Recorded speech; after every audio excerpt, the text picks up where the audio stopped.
It's been a year since I joined Hero Wars. On a summer day just like today, my faithful homies went to the forest and never returned. As it turned out, they were attacked by a bunch of accursed heroes. A red-headed she-fiend with a chain gun, her loyal priestess of light with a staff, a fiery demon with a reaper's scythe, and a ruthless knight clad in shining armor. Oh my god, stop it! They're still just kids. My servants fought with all they had, almost securing a victory. But all of a sudden, swords began raining down from the sky, shredding them to pieces. Watch the story unfold in Hero Wars. Join the game now and get a super chest with 5 top heroes, one of them is a secret, as well as 600 emeralds and 30,000 gold. Scan the QR code or download the game from the link below in the video description, and I'll see you in the Hero Wars.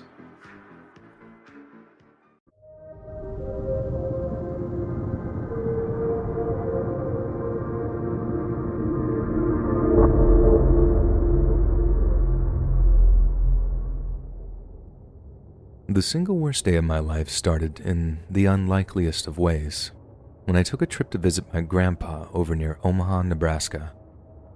First problem I ran into was the lack of cell signal out there in the sticks. No internet meant my GPS started going haywire, and I've never been great at reading maps. That, and there are basically no road signs anywhere, and the ones that are there are in such bad shape you can barely read them, even if you slow down when passing them. So, in the end, I had to actually stop at some guy's house to ask directions, and the fact that he didn't seem to know where I was talking about didn't fill me with confidence. He mentioned knowing of an old house off a dirt road, maybe a mile or two away from his own. He said it wouldn't be the easiest to find, but he was basically 75% sure that I was close. So, off I went, headed in the direction he was pointing, hoping that I'd make it to my grandpa's before lunchtime. A few minutes later, I spot a dirt road turnoff that I thought might be the one that he was talking about. But after driving down it for a few minutes, I didn't see any houses or anything, so I figured that I made a wrong turn. Not surprising considering how crappy the infrastructure was, but it was still pretty frustrating. But then luckily, I saw a driveway out of nowhere, and I got my hopes up thinking that it was my grandpa's place.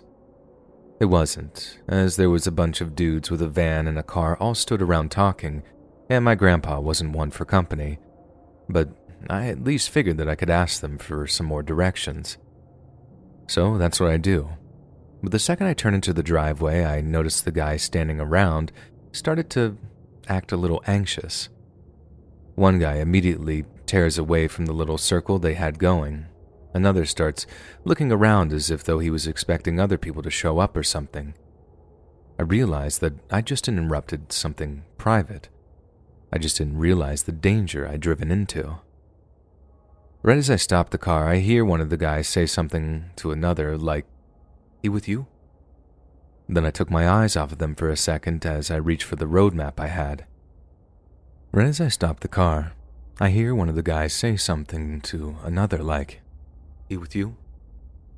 Then I took my eyes off them for a second as I reached for the road map I had. Then, when I looked up again, all I see is a gun pointing at me through my driver's side window. I realize now that in the few seconds that followed that I was just waiting for the guy to pull the trigger. I can't remember thinking anything other than gun, but I didn't move. I just froze. I didn't try to back out or duck or anything, I just sort of waited for everything to turn black. Like on a nature documentary when a deer gets caught by a tiger or something, and they just sort of go limp as they're thinking, well, this is it.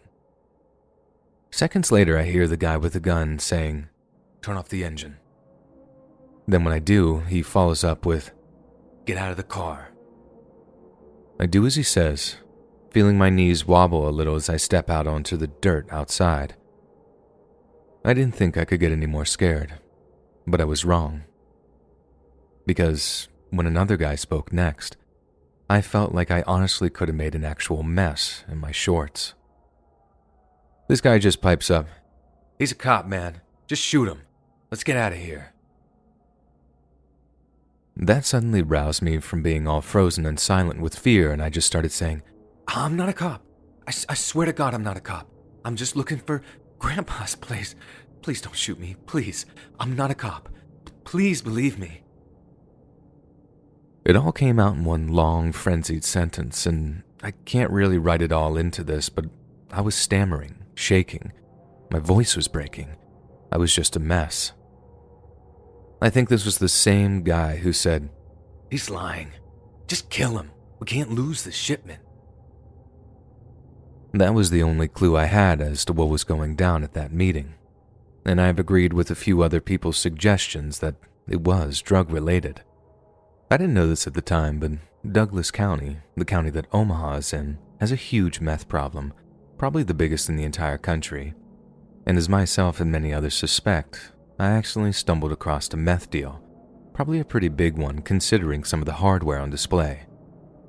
Not only did I have some kind of pistol in my face the whole time, but one of the other guys emerged with the kind of gun I've only ever seen on Call of Duty. I'm talking the kind with all kinds of attachments and stuff on it. Like I said, there was a hot minute there where I really did think that I was about to die. But when I heard the guy with the pistol trained on me say, Get the tape, I started to think that they might have something even worse in mind for me. What's weird though is that even though that didn't mean that they were going to kill me, my survival instincts told me, at least that buys us a little more time. Thinking about it, letting them tie me up like they did could have secured my death, not helped me avoid it. But still, I just let them do what they did in the hopes that compliance might lead to mercy. They put tape over my eyes as well as around my wrists and ankles. They made me kneel in the dirt as they frisked me. I'm pretty sure they searched my car too, and I mean it when I said that they had some serious hardware, because I'm assuming you need something pretty advanced to tell if there's no secret recording equipment on a car. One of the guys said, Car's clean for bugs. At one point, and that made me realize those guys weren't your average crankheads. I piped up again that I wasn't a cop, that they could search me all they liked, but they wouldn't find a badge or a gun or anything like that. That didn't seem to satisfy them though, and they kept arguing among themselves about what to do with me. I know they took out my license at one point because I could hear them passing something around, asking each other, You know this guy? Or, You recognize him? Stuff like that. I can't even describe how relieved I was when I heard them all agree that they'd never seen me before, and that I probably wasn't any kind of undercover cop or anything. I was praying that meant they wouldn't kill me, but at the same time, I knew it meant that I was still in quite a bit of trouble. Not long after that, they started discussing what they were going to do with me. The guy who had been suggesting they kill me kept on making that suggestion, but then the guy who ordered me tied up, the same one who first pulled a gun on me, he kept telling him to shut up, saying that killing me was a bad idea, that it'd only bring down more heat on them. During those few minutes of pure terror, he was like my best friend in the world. As if it had been the bloodthirsty one in charge, I definitely wouldn't be around to write this. But then, right as it seemed like I was going to get away unharmed, the boss of the group seemed to have a sudden change of heart. He said something like, You know what? I think you might be right. We can't risk it. He's probably a do-gooder who's going to go straight to the cops. I started wailing about how I wasn't, how I'd never snitch, how I'd just drive off and forget what I saw, causing them no trouble whatsoever. But that just didn't seem to do the trick, and when I heard the boss doing something with his gun, I begged him over and over not to kill me. I tried everything, reminding him that it would be too much trouble, that I was sorry for interrupting them, that I didn't see anything, but not a word that came out of my mouth seemed to change his mind. I haven't even finished talking when I felt him press the gun to the back of my head, and as I felt myself starting to cry under the tape they'd wrapped around my eyes, I wished I'd never gotten out of bed that morning. The last thing I heard him say before he pulled the trigger was, "Start digging a hole."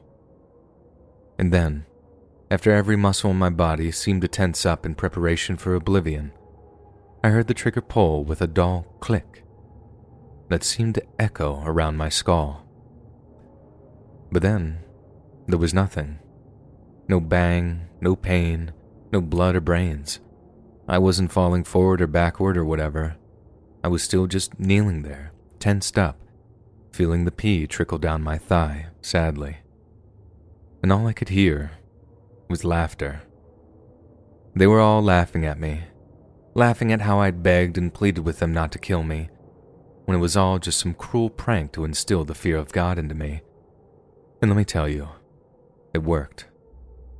I felt the hot breath of the boss on my neck as he must have leaned down to tell me something like, "Keeping your license. Anything happens, I'm sending someone to pay you a visit. Think of it as an insurance policy.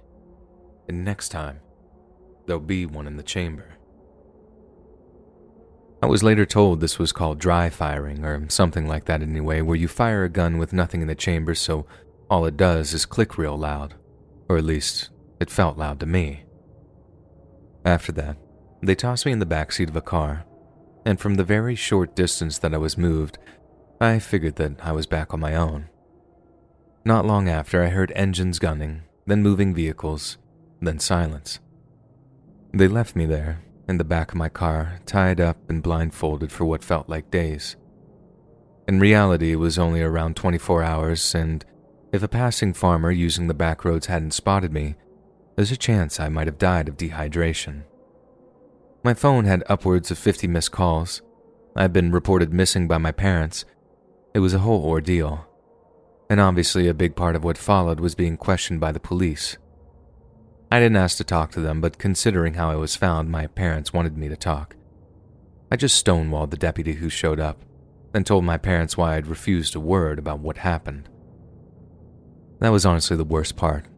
Having my own life threatened, and being subjected to what amounted to a mock execution, that was one thing. But having my own mom and dad realize that they were no longer safe in their own home, that was another thing entirely. We moved a short while after that, living with family in Des Moines for a few weeks after we could find an apartment, which Mom and Dad then used as a base to sell their house. Every so often, the cruel, maddening chaos of it all hits me all at once. All that, our entire lives uprooted, all because of one wrong turn I made on a dirt road, out in Douglas County, Nebraska.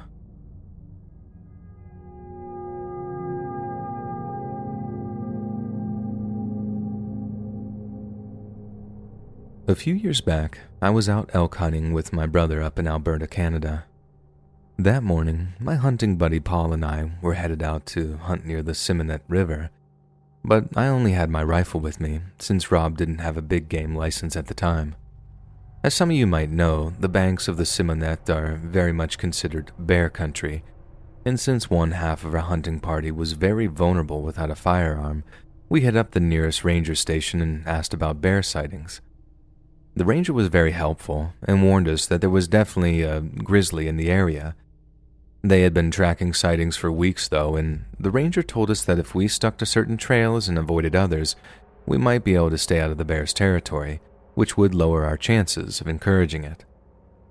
That might seem silly to people who understand how vast a grizzly's territory can be, but up here we believe that mitigation can be just as effective as outright protection.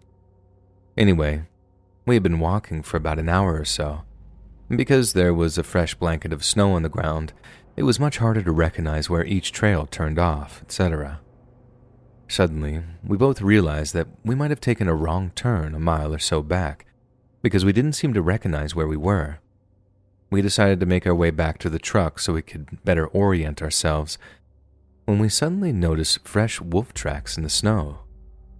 Wolves generally aren't as dangerous as bears, as they're way too smart to attack humans, but it still meant we got a little tense as we carried on padding through the snow in dead silence. Moments later, we caught a glimpse of an animal carcass just laying there in the snow, and it was only barely touched with no other scavengers near it. This was a huge red flag to us, as the crows tend to descend on anything that doesn't have an apex predator near it, so we both started to worry that we were about to encounter something we really didn't want to. I loaded my rifle as we slowly approached, thinking we might be in for a close encounter with a wolf or a wolf pack. who would be wanting to defend the carcass, obviously. As we both scanned the area, extremely on edge by that point, I heard this low calling sound, but this huge spruce seemed to be blocking my view of where it was coming from, so I couldn't exactly see what was making it. That's when Paul suddenly let out this terrified, high-pitched cry of grizzly. And then the next second, all I see is this huge bear charging right at him. If you haven't seen how fast a grizzly can charge, it's hard to imagine how such a lumbering beast can achieve such frightening speeds. But I can assure you, when they want to, those things can fly at you like a freaking fury cannonball. It is truly terrifying to behold. The bear moved so fast that I barely had time to react, and definitely not enough time to raise my rifle to actually aim. But still, I had to get a shot off even if it was just to scare it, so I tried my best to aim from the hip and hit the bear in the head. I turned, fired, and nothing. The bear didn't even so much as flinch. Luckily, Paul was able to take cover behind these two trees that were pretty close together, so they acted kind of like a palisade between him and the bear. The grizzly took a swipe at him, missed, and then just kept moving around the tree before turning in my direction. I don't think I can even really describe the kind of terror I felt in that moment. It's like nothing I've ever felt before or since. We, humanity I mean, spend so much time dreaming up imaginary monsters for books or movies or comic books, when there are real-life monsters just walking the earth alongside us. And up near the Simonette that day, I had one charging right at me. It must have been no more than 8 meters away from me when I reloaded my rifle and fired again. That time I actually hit it, and I saw a spray of blood in the air from where the bullet tore through its shoulder. But to my horror, it just didn't seem to flinch that time either. I had to fall back onto my butt to dodge the swipe it took at me, and as I kept on crawling back through the snow, I just couldn't get the leverage to properly reload my rifle. It took another swipe at me, but I knew then that it must have pulled a bullet through its arm or shoulder because the force wasn't as powerful as I thought it would be, and I saw a few drops of blood hit the snow in front of me. It probably realized that it wouldn't be able to kill me just with its claws, so that's when the bear opened up its mouth to bite me, lunging forward as I lay there in the snow. I didn't really plan on it. What I did next was all out of pure instinct, but I just shoved my gun barrel towards it to try and keep it from biting me, and I watched the barrel disappear down its throat. It actually bit down on that thing, and I swear I heard one or two of its teeth shatter as it chewed on the cold steel for a few seconds. It pushed the rifle butt down onto me, and that gave me the leverage I needed to actually work the bolt again to put another round in the chamber. Seconds later, I pulled the trigger and sent the bullet either right through its brain or through its spine, because it just went completely limp and rolled onto its side in the snow. The whole event lasted no more than maybe 20 or 30 seconds, but it was the most terrified I've been in my entire life. But the aftermath was probably worse. You'd think that after surviving something like that, you'd be all like, man, screw that bear. But I just felt this sickening regret. Grizzlies are beautiful animals, and if there were another way, I would have let it live, but it just didn't give me that option. In that moment, it was either it or me. There was no reasoning with it, no negotiating with it, no communicating with it outside of pure violence. And I think that's what scares me about nature most of all. How one of humanity's most powerful tools is our power to communicate. But out there in nature, it's almost useless. If Mother Nature wants you dead, there's no stopping it. Either you die or it dies. There is no in between.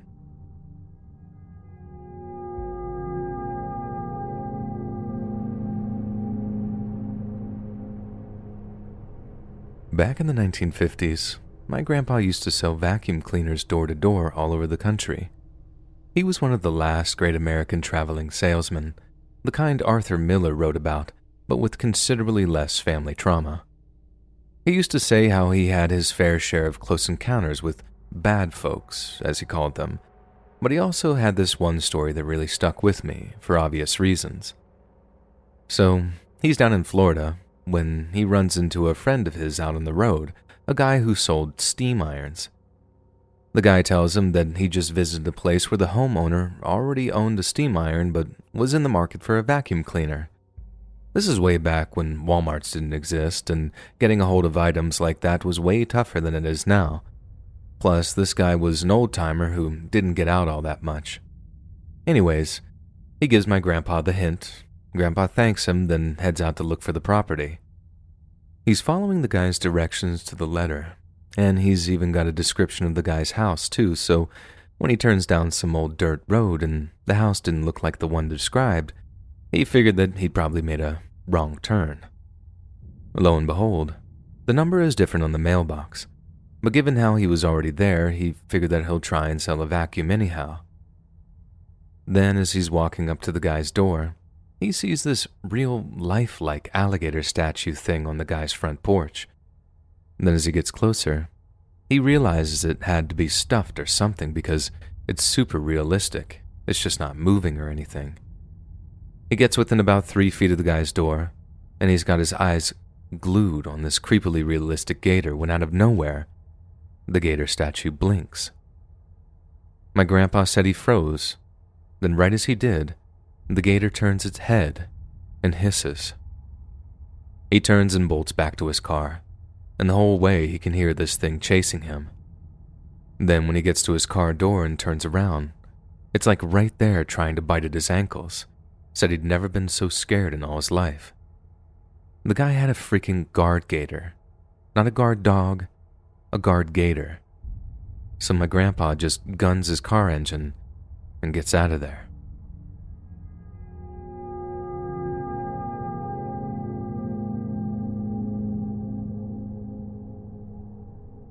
A few years ago, I had this really erratic schedule where I had to get up super early for school before going to my part-time job until 10 or 11 at night. I think there was about 3 months there where I didn't get any more than about 5 hours of sleep at night, and after a while, it started to have a really terrible effect on me.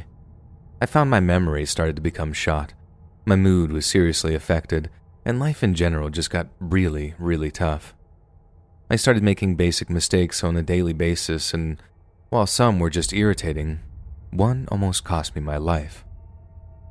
It was when I was driving home one night, and although I made the same journey maybe 100 times before, my overtired brain was at a breaking point, and I made a wrong turn. I know what you're thinking. That's just a minor inconvenience. I could have just turned around and corrected my course. But this wrong turn was down a one-way street, and as fate would have it, some motocross-mounted joyrider was coming the other way doing maybe 40 to 50. There wasn't a thing I could do about it, and the kid had no helmet on either, so the second I hit him, his head smashed right through my windshield, his body stopping only as his shoulders hit the crunched-up glass. It was the most horrific sight I've ever seen in my entire life. The kid's head was almost completely split open. There was no way he was alive. At least, that's what I thought at first. But then, as my screams finally died down, I could hear him groaning, with all these gurgles coming from where there was blood or something in his throat. I heard those sounds in my nightmares for months afterwards. The kid died on his way to the hospital, and I thought I was going to go to prison over it. I mean, I honestly believed that I deserved to go to jail for a long time. It took a lot for people to talk me down and tell me that the kid was ripping it down a street on a stolen bike, wearing no helmet, and if he hadn't made that choice, he'd still be alive. I just made one dumb mistake, but the kid had made a fatal, criminal one. I still can't really justify it to myself, and even though the state didn't choose to prosecute, his mom tried to make a civil suit to get some money out of me. I tried to offer her enough to cover the kid's funeral, but she wanted more.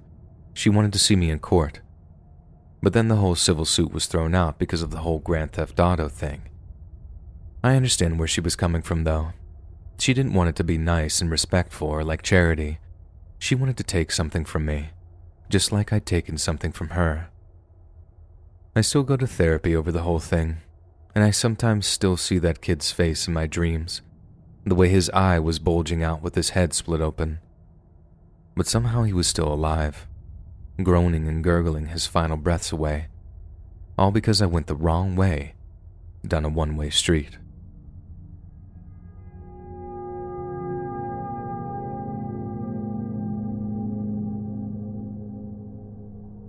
On March 14th of 2014, two Dutch students named Lisanne Froon and Chris Kramers traveled to Panama for an adventure vacation. They planned to do their fair share of relaxing on the golden sands of Panama's beaches, but they also had their hearts set on some selfless humanitarian work. Before their departure from their native Holland, the girls had contacted a school in a small town on the Caldera River named Boquete, asking if they needed any volunteers during the upcoming semester. Their assistance was eagerly accepted by the understaffed and under-resourced escuela, but upon arriving in the village a few weeks early, they discovered that it wasn't all that they'd hoped for.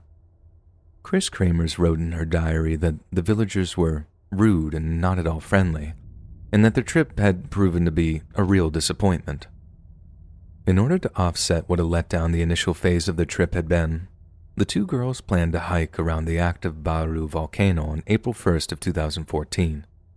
The 3-mile hiking trail that surrounds the Baru volcano is relatively easy to explore, but as the two girls set off from Boquete at around 11 a.m., it proved to be one of the last times anyone would see them alive. Accompanied by a local dog named Blue, Lisanne and Chris walked along the Pianista Trail, stopped only at an inn to ask directions. It's not clear why the innkeeper would do so, but it was later discovered that he advised the girls to immediately take a taxi back into Boquete. None of the local villagers would admit to there being any kind of threat of danger on the Pianista Trail, but if that was the case, why would the innkeeper advise the girls to immediately call off their hike? The Boquete villagers began to suspect something terrible had happened when the dog, Blue, returned from the hike unaccompanied, but for some reason they waited until the following day to report Lisanne and Chris missing. Again, it's not clear why they would wait to do this, and it suggests that they knew of something dangerous on the trail, something that was to be avoided for at least 24 hours. 2 days later, the girls' family became concerned by the lack of communication and reported them missing to local authorities. Their report sparked a search of the surrounding area that was conducted both on foot and using aerial assets, but not a trace of either girl could be found. Just less than a week after they first went missing, the Froon and Kramers families became so racked with worry that they flew out to Panama to assist in the search and were accompanied by members of the Dutch police's missing persons department. The Dutch police officers interviewed the Boquete villagers and were told that it was more than likely that the two girls had taken a wrong turn on the mountain somewhere and were simply lost in the forest. Yet it didn't take long for the detectives to notice some serious inconsistencies in the villagers' stories, and they became suspicious that the girls had been the victim of some kind of criminal activity. Over the next 10 weeks, search teams led tracker dogs through the stretches of forest that the two girls were believed to have traversed, but again, not a trace of the two girls could be located. Authorities would have to wait until June of 2014 for any kind of break in the case, and this came in the form of a woman from the local Nagabe tribe who showed up at a police station with something very disconcerting in her possession. The woman had found a blue backpack that she claimed she found along the bank of a nearby river.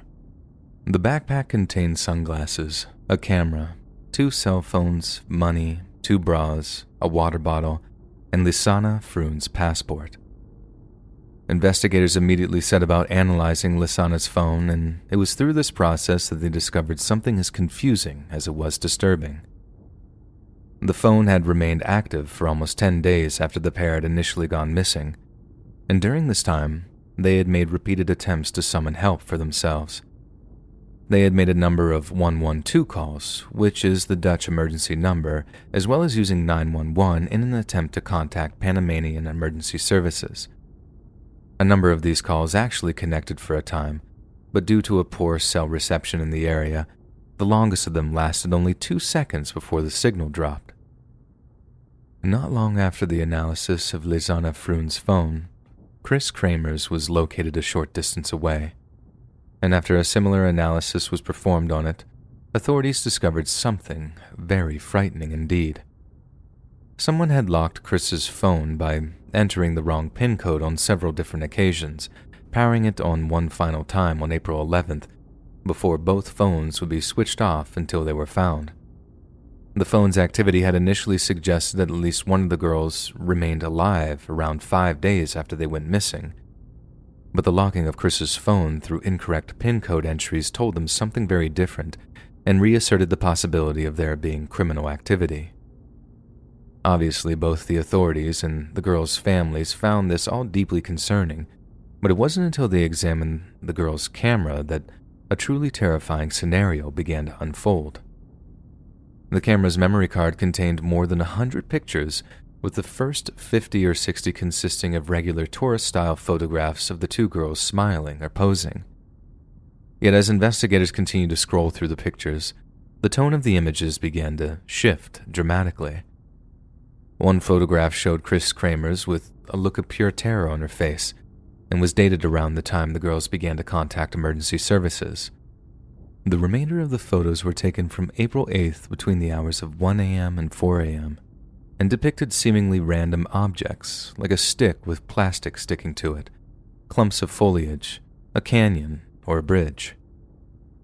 Investigators suggested that due to the steady framing of the shots, they were intentionally taken, perhaps to serve as trail markers to help the young women navigate their route, or even as a way for rescue workers to locate them should they have discovered the camera before the girls themselves. The girls may have also been using the camera's flash as a light source or perhaps to scare off predatory animals, but there were others who suggested that neither Froon nor Kramers took the photos and that a potential abductor had taken them while playing with the camera. Lisanna Froon's parents were extremely upset when they saw the rough and frightened state their daughters were in, and begged the authorities not to release any of them to the public. Yet despite their wishes, a Panamanian news channel accidentally leaked some of the photos, and the same thing happened back in Holland. The latter featured a picture which appeared to show the back of one of the girls' heads, and whoever it was sporting a rather severe head wound with blood matted in her hair. The leak sparked off wild speculation that not only had the girls been kidnapped, but that an attacker had actually taken pictures of his victims to serve as a kind of grim series of trophies. After the discovery of the backpack, the search teams shifted to the area it was found, scouring the banks of the Rio Culebra along the small village of Alto Romero. Alto Romero was a long way from the trail that Kramers and Froon originally set out for, further cementing the idea that they had somehow gotten lost after taking a wrong turn. Shortly after the teams commenced with their new search area, they found a bunch of Chris Kramers' clothing by the river's edge. Each item had been neatly folded and placed on the river's edge and appeared to be on the opposite side of the bank from where the photographs had been taken. Some suspected that local tribesmen had found the discarded clothes and had folded them neatly in the hopes that someone might return for them. This led to a great number of them being questioned in relation to the girls' disappearance, but none admitted to seeing them, either alive or dead. 2 months after the search teams focused their efforts around Alto Romero, the first human remains were finally discovered. One of the search teams discovered a hiking shoe behind a tree along the same stretch of river where Lisanna's backpack had been found. Initially, they believed that it was just another spare item of clothing, but upon further inspection, the shoe contained a severed human foot. By the end of August, DNA analysis had successfully determined that the foot had belonged to Lisanna Froon, and further searches had turned up pieces of rotten flesh that were a DNA match for Chris Kramers. It was a heartbreaking revelation for the girls' families, as it meant that the chances of their daughter's survival were extremely slim. Yet the question remained, how on earth did their bodies end up in such a gruesome state of dismemberment? It took until March of 2015, almost a year after Kramers and Froon traveled to Panama, for investigators finally to reach their ultimate conclusion. In their eyes, the two girls most likely suffered some sort of tragic accident along the trail after becoming lost in the forest. The catastrophic ankle break that Lisanna suffered suggested that she had fallen a great distance before passing away either in or near the river. Chris Kramer had probably then attempted to climb down the cliff face in the dark, but due to the low light conditions, could not find Lisanna or her way back to the trail. Chris had then died somehow while trying to exit the forest, leaving Lisanna dead or dying somewhere in the darkness. Her remains then decomposed, and thanks to the river and the intense tropical rainfall, had ended up scattered for miles down the river. For some, there was finally a solid resolution to the mystery, but for others, morbid mysteries still abounded. One of the staff writers of the Panamanian newspaper La Estrella de la Coryat claimed the authorities had completely botched their handling of the case. She reported there was no chain of custody established for the recovered evidence or any human remains. She also reported that the 30-plus fingerprints found on the backpack not only remain unidentified, but that not a single one of the indigenous people involved with the case had their prints recorded in order to eliminate them from suspicion. The reporter also raised additional concerns over the analysis of the girl's camera and phones, claiming that the condition of the equipment was inconsistent with the places it was discovered. She claimed to have seen photographs of the equipment and argued that the lack of damage to the items was extremely suspicious, almost as if though the police had recovered them from a home or dwelling and not from the rainforest as they'd previously claimed. The reporter also said that only a skin-deep analysis on the camera had been performed, and that although it was possible to scour the memory cards for pictures that had been deleted, the Panamanian police had completely neglected to do so, even though this could have provided vital clues as to exactly what happened on the day of the girl's death. Panamanian lawyer Enrique Arocha, who was employed by the heartbroken Kramer's family, also voiced his concerns regarding the handling of evidence. He claimed despite reports to the contrary, no forensic investigation was conducted at the site the girls' bodies were found. On top of this, many of the investigation sources remain completely unverified, meaning for all intent and purposes, police officers could have simply fabricated them. But perhaps most disturbing of all, Enrique claimed that neither Chris nor Lisanna's skulls were ever recovered, and that despite intensive searches of the area around Alto Romero, the most important pieces of their skeletons were never found. If the two girls died of accidental injuries, it seems extremely unlikely that neither's skull would ever be recovered, and Enrique believes that this is the most compelling evidence of foul play in the entire case. In light of law enforcement's mismanagement of the girls' deaths, a number of conspiracy theories and suggestions of cover-ups have gathered momentum. Some critics have asserted that the indigenous tribespeople of the area may have murdered the two girls, and are now masking their involvement in the crime by turning over evidence and pretending to cooperate. Some have even argued that the missing thigh bones and skulls are evidence that the two girls were cannibalized following their deaths. Others have suggested that the girls fell victim to narcos or organ traffickers, which would explain why their bodies were in pieces. While there is no shortage of theories regarding the grim truth of what happened that day, one common thread runs through all of them, and that's how the Panamanian authorities have remained suspiciously quiet and inactive regarding the investigation during the years that followed. It's entirely possible that this was done to protect Panama's tourism industry, which is essential to its fledgling economy. Yet others have suggested that narco-traffickers have paid off key members of the government in order to prevent international authorities from discovering their involvement in the girls' deaths and hindering their multi-million-dollar businesses. When all is said and done, the key question in this case is, did someone actually murder Chris Kramers and Lisanna Pfrun? Or was it all just a horrible accident? As much as the Panamanian government might be uncomfortable admitting it, between the years 2009 and 2017, 24 other tourists have either gone missing while hiking in Panama or have turned up dead under extremely mysterious circumstances. In 2017, independent journalists from both Panama and the United States conducted an investigation into the deaths and disappearances, with each coming to the same conclusion, that they might all be the work of an unidentified serial killer. Leaked forensic documents suggested someone dismembered the young women and scattered the remains deliberately, which is exactly what seems to have occurred with many of the other victims. The most insidious and dangerous thing about this particular case is that, in covering up such a frightening series of murders, the Panamanian authorities aren't just denying justice to the Pfrun and Kramers families, they're essentially digging the graves of many more victims. If there really is a serial killer at work, targeting tourists on the jungle trails of Panama, there's certainly no shortage of potential victims to choose from. So if you're planning a trip down to Panama, maybe avoid hiking around the Pianista Trail, as you might have to worry about something far more terrifying than jaguars.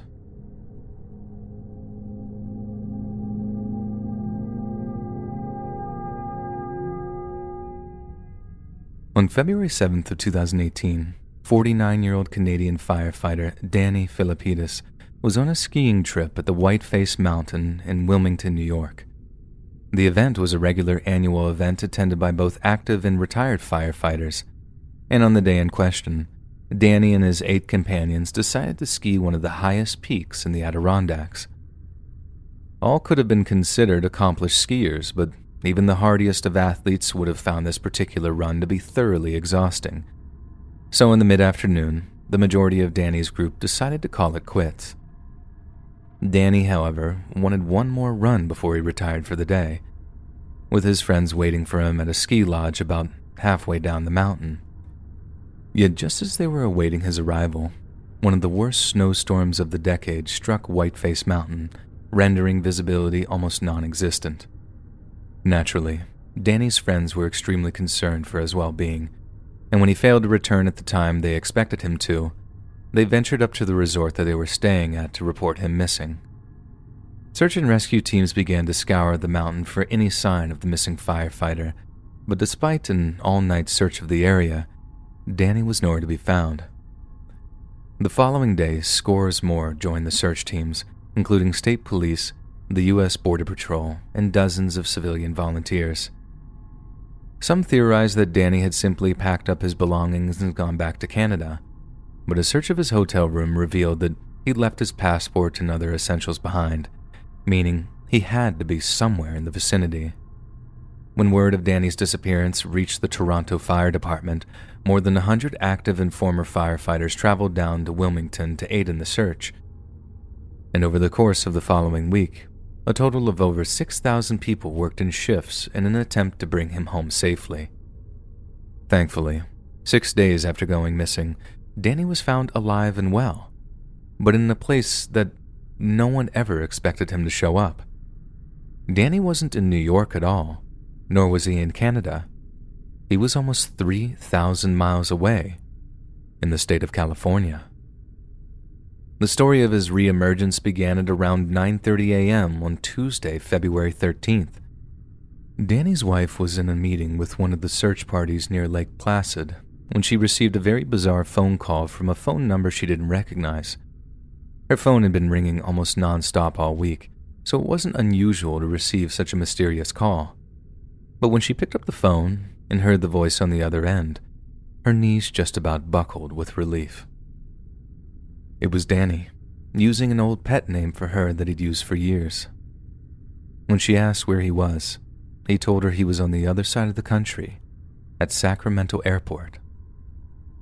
Danny's wife could tell just from his voice that he was very unwell, so she told him to hang up, seek help, and inform those who came to his aid that he was a missing person. Sacramento police rushed to Danny's aid, finding him in a state of extreme disorientation at the airport's car rental terminal, still wearing the ski clothes he had on when he went missing 6 days prior. He had no idea what day it was, and when asked to describe a nearby road sign in order to determine his state of mind, he mistook the obvious blue for a bright green. He was also in possession of a brand new iPhone, having no idea where he'd bought it, and when he returned home, those that knew noticed that he'd gotten a haircut in the time that he'd been missing. When asked how he'd gotten to California, Danny claimed that he couldn't remember and was the first person to suggest that his patchy memory was down to some kind of head injury he'd suffered while skiing. However, he did have vivid memories of sitting in the passenger seat of an 18-wheeler and that he'd slept a lot during his journey. Following a brief, on-the-spot assessment, Danny was quickly taken to a nearby hospital to be checked over for a possible head trauma. Yet surprisingly, he was soon discharged with no signs of any injuries being found. According to a Sergeant Sean Hampton of the Sacramento County Sheriff's Department, police officers conversed with Danny for quite some time at the airport, and all of them were sufficiently confident that he was not under the influence of drugs or alcohol. They came to the conclusion that Danny had been dropped off at the airport on the night before he was found, and that based on what little he could remember, must have slept roughly near Richards Boulevard before making his way to the airport just before dawn. Given how mysteriously fascinating Danny's case was, it wasn't long before the national media was engaged in a comprehensive search for the truth.